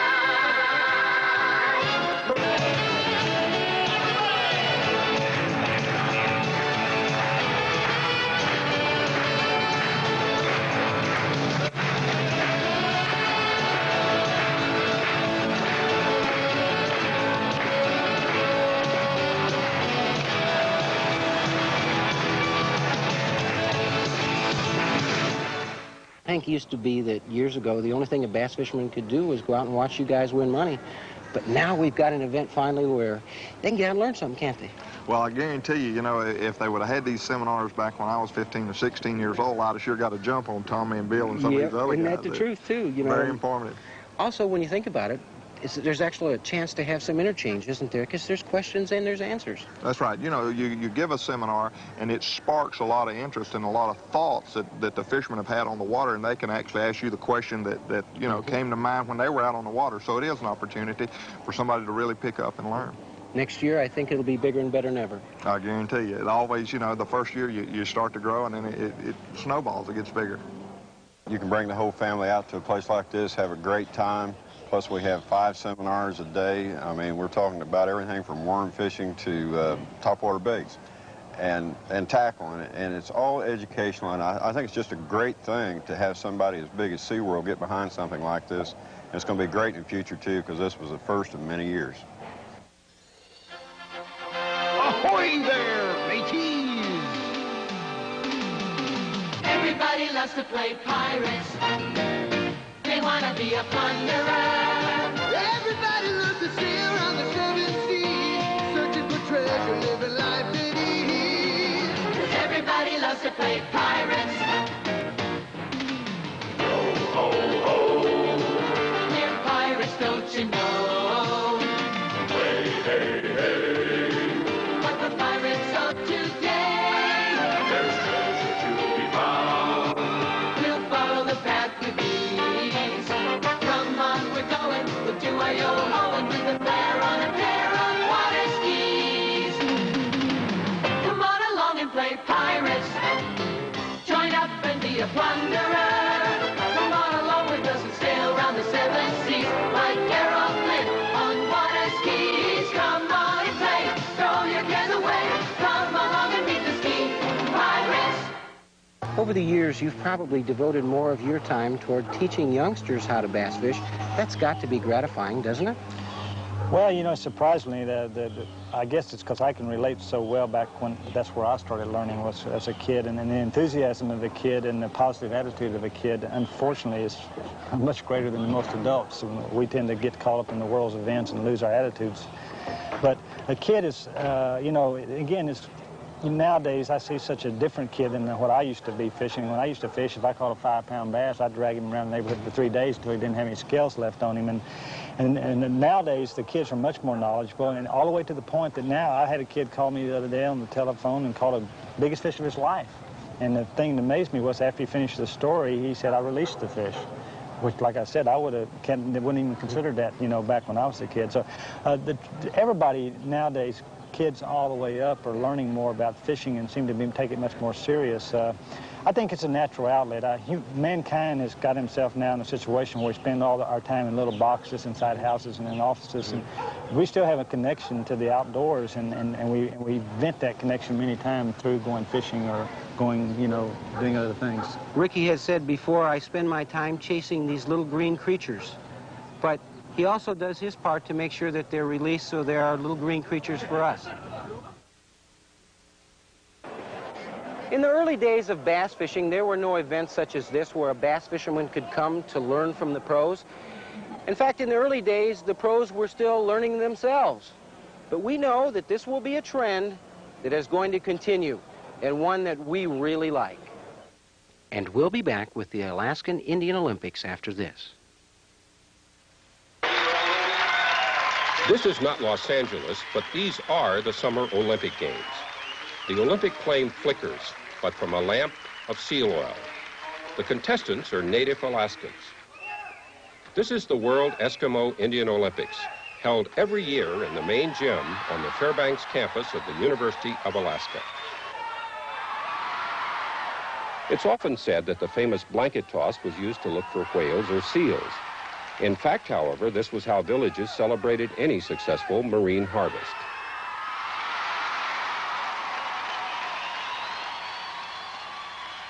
Once whales were captured, this aerobatic maneuver, the Alaskan high kick, summoned villagers to complete the harvest.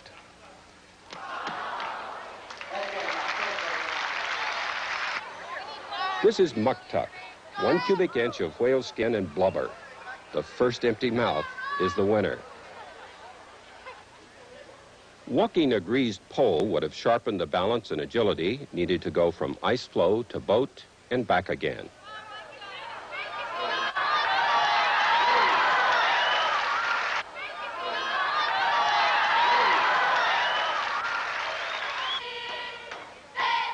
Not every event is deadly serious. Eskimo and Indian villages found ample reason for festive dances and celebrations. The traditions have not been lost. Another great tradition is canoeing, Central Florida. A fisherman must really be able to adapt when trying a strange stream or lake for the first time. The best thing to do is always seek out local fishermen for advice. There is no assurance, however, that this valuable information will be given out easily. There is even less assurance it will be reliable because of the ever-changing patterns of the bass.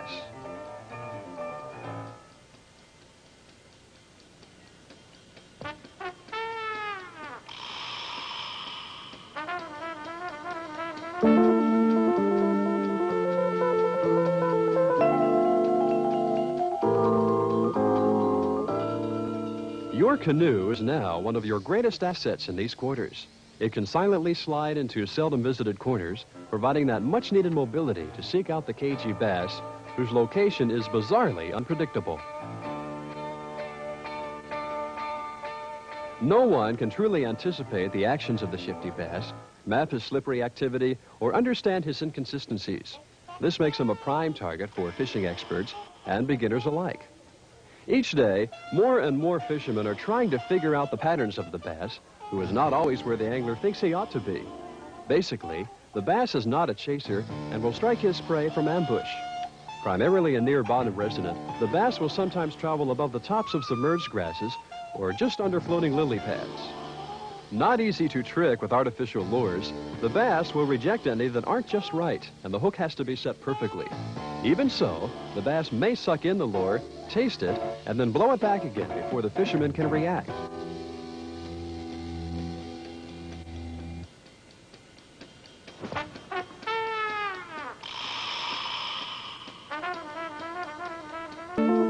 Some fishermen are better than others, however.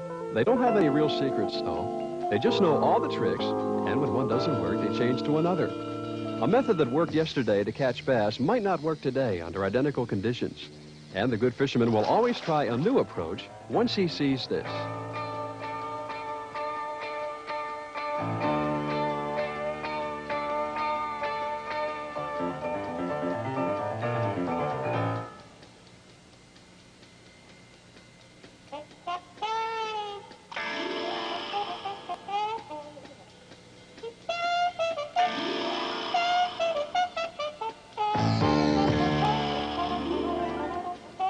There's a certain frustration in fishing for bass who sometimes won't bite on any kind of lure you offer, no matter how it was made to swim, spin, creep, crawl, or hop through the water.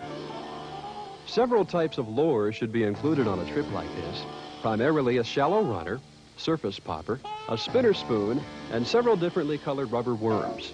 2 complete sets of rods and reels are a must. Casting is a very important part of fishing for bass. Now, using a canoe enables the fishermen to cast in any direction after positioning themselves to fish towards the shore, away from the shore, or parallel to the shore. Even more important than prowling for a trophy bass or just catching supper for the night, this type of activity offers a challenge that is answered by millions of people each year, and more every following year. At a time when everyone wants to live as an individual, this game of underwater hide and seek can be played as casually or as seriously as you want. Back with more after this.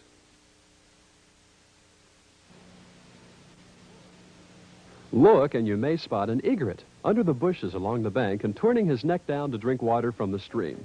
If quiet, you can sneak up to him in the canoe because the birds remain relatively unafraid of man. In flight, a white heron with a 5-foot wingspan sails without noise above the treetops. Walking through the lily pads might be a broad-billed grebe, a giant blue heron, a white ibis, or a sandhill crane. Up above, you might see an owl looking at you as if to say, "What are you doing here?"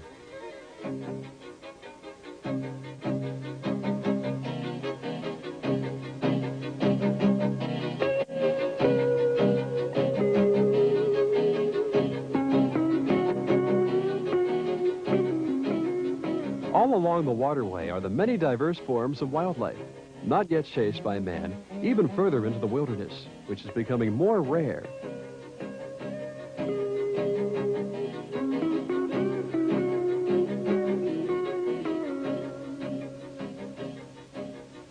In the central Florida heartland, there still remains a wealth of undeveloped land and an unlimited potential for discovery.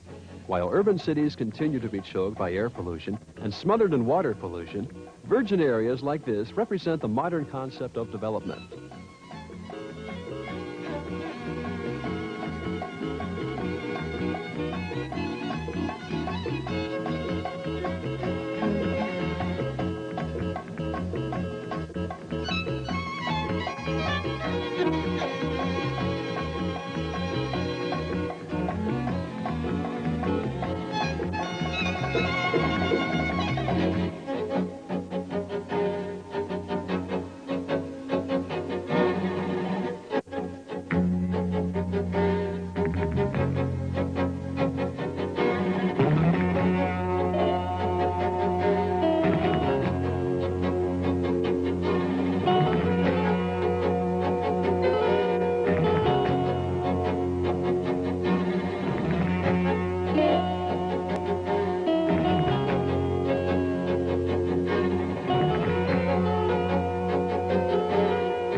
One comes away from a trip like this with a brand new appreciation for the land, the wildlife, and how man fits into the scheme of the entire system.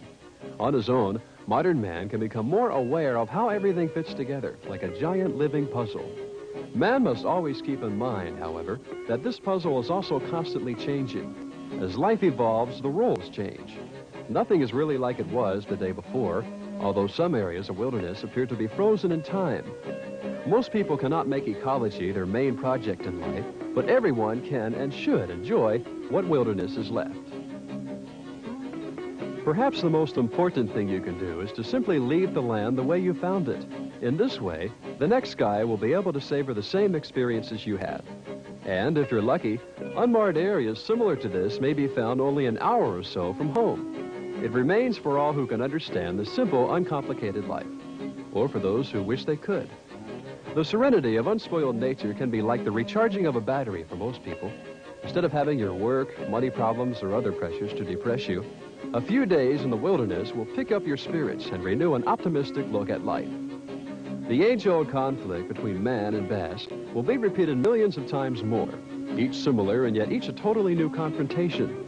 Even if a man gets only one chance to fish, at least he's had that one precious fling to test his intuition and instincts in a prehistoric situation where one has to rely on all his senses for success. North to Alaska. The Alaskan brown bear, the polar bear, that relic of the Ice Age, the musk oxen. All symbols of a rich past, celebrated for visitors in a world-class museum in Fairbanks. Classes are hosted by the museum, run by the University of Alaska, so that youngsters can learn about the fine native arts on display. A recent find is this mastodon skull, preserved in plaster until it can be mounted for exhibit. Just one of the attractions which draw 100,000 visitors a year to the museum.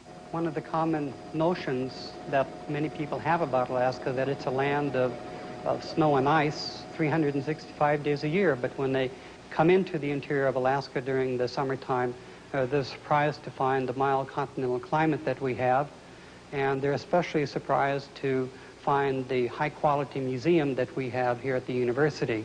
People are very much excited about the museum, and they walk away knowing much more about Alaska than they did when they came in. With its outstanding exhibits and frequent lecture programs for the public, the museum has become a favorite attraction for visitors to Central Alaska. And this is your host, Mark Fleming, saying catch you next time right here on Out and About.